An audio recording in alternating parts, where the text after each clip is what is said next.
King Kong, the eighth wonder of the world, and protector and manager of Skull Island. And the MUTO Prime, aka Jinshin Mushi, the perfectly built Titanus Gojira killing machine. These two have recently been a hot debate. GVK and General Kong fans alike say that Kong should win with ease, and General Godzilla and comic fans say the Prime will pull through. So let's settle this debate.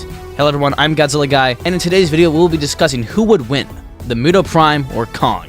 Firstly, I want to say thank you guys so much for 50,000 subscribers. 50 was the goal for the entire year, and we reached it in just 3 months. So let's set a new goal. 100,000 by the end of the year. Will it be tough? Yeah, but I do think it's achievable. Anyways, again, thank you so much.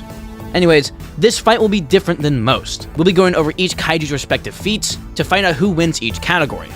And to add on, there will be 3 different versions of Kong fighting. Firstly, Kong 2021 with no axe, just his bare hands. Then Kong with his axe, and then finally Kong with his beast glove. So without further ado, let's dive in. Starting with their strength. First up is Kong. He has shown some really good feats in this category. Firstly, he was able to throw around Kamazats, the giant bat titan. Now while there is no official weight, if you look at the other flying kaiju as reference and look at the size difference, Kamazats should weigh around 20,000 tons. Another great feat is when he withstood a beam from Godzilla. Now, as seen earlier, when hit by the same beam, it knocked Kong out of the air. Kong weighs 90,000 tons.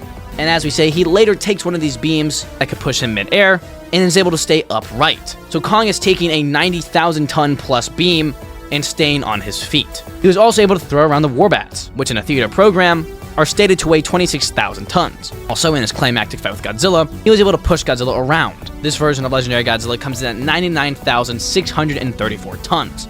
But his best feat of strength is his punches, stated to be able to output the same amount of force as a magnitude 4.2 earthquake.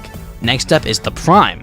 Now the Prime doesn't have nearly as many feats to showcase. While her punches do lay Godzilla on the ground a few times, that was 2014 Goji, who does way less than the one Kong pushes around. Though the Prime did send Godzilla a lot further back than Kong did. Now I know the Prime can break tectonic plates, but there are 2 issues. 1, she breaks them at their weaker pressure points, and 2, it's more of an ability than anything. So when it comes to strength, you could lean towards Kong, but I'm gonna have to say it's a tie. Next up is their speed. Now this category is hard to answer, as neither of them have an official speed, but we can make some predictions. Firstly, Kong is able to keep up and perform with Godzilla, who in Godzilla King of the Monsters, he's able to run at 306 miles an hour. Now the MUTO Prime faced off against the more sluggish Goji 2014. Well, there really aren't any good speed feats for that Godzilla. So, to no surprise to anybody, the winner for speed is Kong. Now onto the durability. Starting with Kong. Kong has shown many great feats in this category. And then he can take one of Godzilla's beam with minor damage, and he's able to take the Hollow Earth's gravity inversion with no issue. But granted, really any kaiju could do that. Though similar to Heisei Godzilla, his durability is all over the place. For example, though being able to take what is stated to be a whole planet's worth of gravity reversed in a split second when going through the Hollow Earth portal, he then later dislocates his entire arm on a building, so it's kinda iffy. Now onto the MUTO Prime. The Prime is covered in a hard shell to protect its body from almost any physical attack, being so durable that Monarch describes it as an unstoppable mountain. Now the Prime has shown to be able to take Godzilla's beam, though you need to remember this is a MUTO we're talking about, so most likely she is weakening his beam to an extent, though it isn't confirmed if the MUTO Prime does have an EMP like the others, so for the sake of this video, we'll be assuming she's taking a full force beam. Now one part of her body that is extremely durable is her ovipositors, being able to effortlessly stab into Dagon, who is a close relative of Godzilla. I'm gonna keep it real with you, that took like 8 takes to get that right, yeah. So while Kong does have some better feats, given his durability is kind of all over the place, I have to give the slight edge to Prime. Next up is their agility. Kong. Moving on. Next up is their battle IQ. And again, this one goes to Kong, as he grew up on Skull Island, having to fight off skull crawlers, chameleons, the Kraken, Kamazats, Meyer Squids, and then later fights Godzilla, the Warbats, and Mecha Godzilla, while the Prime has only fought Dagon and Godzilla. Now finally, their abilities. And, well, Kong's a smart monkey, that's about it. But the Prime has much more, having a seismic concussive blast, a sonic roar, and lava-like blood. So Prime pretty easily takes abilities. Now with all the points gathered up, let's break down how their fight would go. First up is base Kong versus MUTO Prime.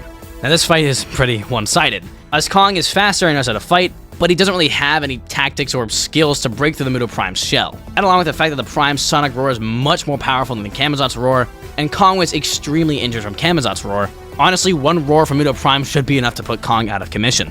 Now, I've seen the argument that since Prime got killed from a stomp from a weaker Monsterverse Godzilla, while Kong took one on his chest, Kong should kill the Prime. But, one issue, Kong almost died. That stomp, along with being beaten from Goji, almost killed Kong. Honestly, the heave is the biggest hero of GVK, restarting Kong's heart, pretty much bringing him back to life. And sure, Godzilla 2021 stomps are stronger, but you need to remember that Godzilla was toying with Kong. He wasn't even trying.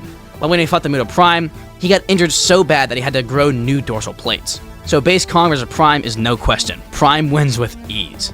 Now onto Kong with his axe. But first we need a brief rundown of the axe itself. The axe Kong uses against Godzilla is from the Hollow Earth, and presumably from an earlier Titanus Gogeta specimen. It is made with the spike of one of the Gogetas, and is using what seems to be a femur bone of some giant ancient mega kaiju, because it is way too big to be any of the kaiju that are roaming currently. Its most notable feature is that it's able to absorb Godzilla's beam, holding its power within, and later outputting said power into a single strike. So, with this buff, can he win? Let's see. So Kong, now equipped with the axe, would off the bat do the same thing he did to Godzilla, jumping off of some structure or mountain, and trying to land a fatal blow on the Prime. The axe gets destroyed. Did I just do all that build-up to say Kong goes back to being normal? Yes. Yes, I did. Now, the MUTO Prime Sonic Roar has a very unique ability. As the MUTOs are the biggest Titanus Gogeta killers, they evolved to have a roar that can destroy the dorsal plates of Godzilla's.